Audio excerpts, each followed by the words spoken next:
এখানে আর্জেন্টিনা এবং England match নিয়ে আমরা অনেক কথা বলছিলাম এবং মামুন ভাই আপনার কাছ থেকে একটু কুইকলি জানতে চাবো যে আপনারা দুইজনই আর্জেন্টিনা ফ্যান। সো আর্জেন্টিনা ফ্যান্ডামের বাইরে আসলে যদি একদম প্রফেশনাল ফুটবলার অ্যানালিস্টের জায়গা থেকে যদি জিজ্ঞেস করি আসলে যে আর্জেন্টিনা যে টানা 3টা ম্যাচে স্ট্রাগল করলো, কেপ ভার্ডের এগেনস্টে এক্সট্রা টাইম পর্যন্ত চলে যায়, যেটা খুবই আমার মনে হয় সবচেয়ে আনএক্সপেক্টেড রেজাল্ট ছিল এই পুরো ওয়ার্ল্ড কাপের মধ্যে, যে কেউই আসলে ডিফেন্ডিং চ্যাম্পিয়নের সাথে কেপ ভার্ডের ম্যাচে এক্সপেক্ট করছিল না যে এত টাইট একটা ম্যাচ হবে, এবং কেপ ভার্ডে আরেকবার কামব্যাকও দিল সেকেন্ড যে একটা ব্রিলিয়ান্ট গোল সেখান থেকে।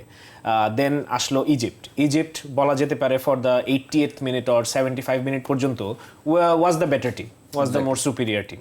দেন ওখান থেকেও Argentina being a champion mentality থেকে একটা কামব্যাক দিয়ে দিল। লাস্ট যে সুইজারল্যান্ডের ম্যাচটা, এটা আমরা সবাই হয়তো বা অ্যান্টিসিপেট করছিলাম যে সুইজারল্যান্ড খুবই স্ট্রাকচার্ড একটা টিম, গুছিয়ে ফুটবল খেলে, সো ওদের সাথে ইজি হতে যাচ্ছে না, কিন্তু যদি লাল কার্ডটা না হইতো হয়তো বা খেলার রেজাল্টটা ভিন্ন হইতে পারতো।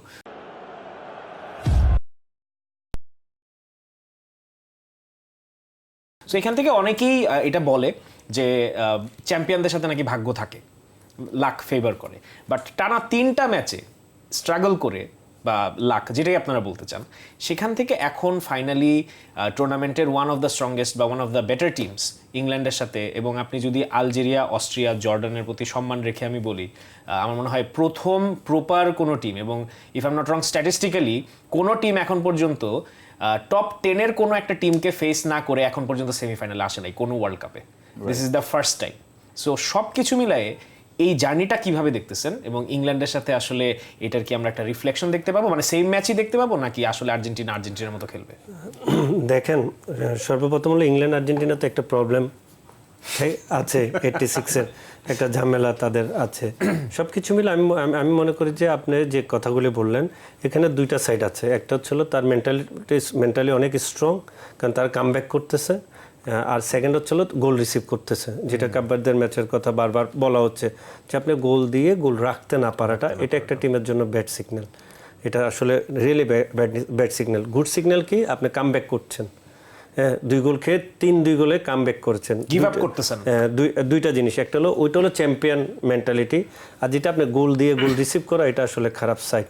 এইভাবে যদি আপনি চলতে থাকে একটা জায়গায় আপনি স্টপ হবেন। কেন? আপনি যখন গোল দিবেন, গোল দেওয়ার পর গোল রিসিভ করবেন, অ্যাগেন যখন আপনি গোল রিসিভ করবেন, তাহলে কিন্তু ডিফিকাল্ট ওখান থেকে কামব্যাক করা, বা আবার মানে স্টার্টিংয়ে আসলে বলতে গেলে আপনার ওই যে ফেভার বলেন, যেটাই বলেন, ওই লিওনেল মেসির মতো একজন ম্যাজিশিয়ান ওই টিমে আছে। আসলে টিম হিসাবে আপনি অ্যাটাকিং সাইড যদি চিন্তা করে দেখেন, লাস্ট ম্যাচে আলভারেজ গোল করেছে, লাতারো গোল করেছে, অ্যালিস্টার গোল করেছে। এখন মেসি কিন্তু লিওনেল মেসি গোল করে নাই, কিন্তু অ্যাসিস্ট আছে এবং সুযোগও পেয়েছিল। তা আপনি চিন্তা করে দেখেন, সুযোগ পাবে সে যে সুযোগ পাবে, ধরেন 2টা পাইলে একটা গোল করবে, একটা সুযোগ পেলে একটাও গোল করতে পারে। এটা হলো মেসির এক্সট্রাঅর্ডিনারি পারফরম্যান্স। আপনি যদি নর্মালি চিন্তা করেন, ওই যে বললেন 1 থেকে 10, আমরা আসলে ওয়ার্ল্ড কাপে আমরা কি করে বিচার করি আমাদের দিক থেকে, যে আসলে বেলজিয়াম এই ম্যাচটা খেলতে পারবে না, বা স্পেন এই ধরনের।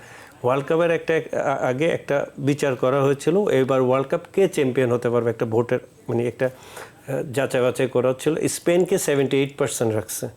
ওয়ার্ল্ড কাপ চলাকালীন সময় আপনি যদি এই ওয়ার্ল্ড কাপের সেমিফাইনালে আসে, এখন যদি ভোট অধিকার মানে ওইটা আবার প্রয়োগ করেন যে অনলাইনে যে কারা চ্যাম্পিয়ন হতে পারে, এদিকে আবার চেঞ্জ হবে, 80% হবে ফ্রান্সের। তা এটা রিজনটা কি? রিজেন্ট হচ্ছে ম্যাচের পারফরমেন্সে।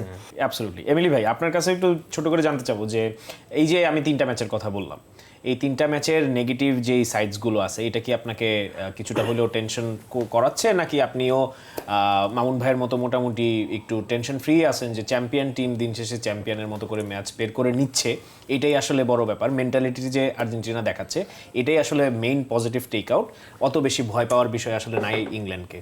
না, ভয় তো অবশ্যই ইংল্যান্ডকে পেতে হবে, because England have good player in front line. হ্যাঁ, স্পেশালি যদি জুড বেলিংহামের কথা বলি, যে ফর্ম এই মুহূর্তে দেখাচ্ছে, হ্যারি কেনের কথা তো বলতেই হবে। হ্যাঁ, সাকা কিন্তু লাস্ট ম্যাচে দুর্দান্ত খেলেছে, ব্রিলিয়ান্ট। হ্যাঁ, সো এদেরকে নিয়ে তো ইভেন গর্ডনও ভালো করছে, গর্ডনও দুর্দান্ত করছে। সো এদেরকে নিয়ে তো আলাদা একটা প্ল্যান করতে হবে আর্জেন্টিনাকে। এবং আপনি যেটা বলছেন যে লাস্ট 3টা ম্যাচ আর্জেন্টিনা 5টা গোল কনসিড করছে, সেটা কিন্তু একটা মাথা ব্যথার বিষয়ের কারণ। প্রত্যেকটা ম্যাচে কিন্তু তারা কি করছে, হ্যাঁ গোল রিসিভ করছে, তো গোলগুলি রিসিভ করার প্যাটার্নটা কিন্তু অলমোস্ট সিমিলার। হ্যাঁ, যেটা হয় যে তাদের মেইন ফোকাস থাকে অ্যাটাকিং থার্ডে, তাদের পিছনে যে বড় একটা স্পেস তৈরি হয়ে যায় কাউন্টার অ্যাটাকে, ওই স্পেসগুলি কিন্তু তারা কভার করতে পারছে না। ডিফেন্ডারদের আসলে ওই পেসটাও নাই, পেসটাই এক্স্যাক্টলি, লিসান্ড্রো মার্টিনেজ এবং রোমেরো আসলে কিন্তু ওই পেসটা ইউজ করতে পারছে না, যার কারণে কিন্তু বারবার গোল কাটছে। লাস্ট ম্যাচ এগেইনস্ট সুইজারল্যান্ড দেখেন, তারা পুরো ফ্ল্যাঙ্ক এরিয়াটা একদম ওপেন রেখে দিয়েছে।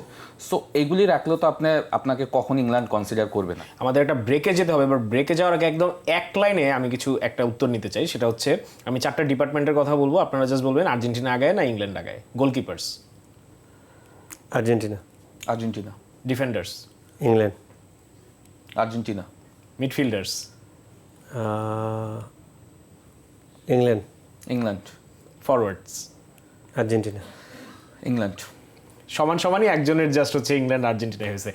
For more updates, subscribe to our YouTube channel and click on the bell icon. Follow us on Facebook and Instagram. Download T-Sports app to enjoy exciting games and highlights. Visit tsports.com.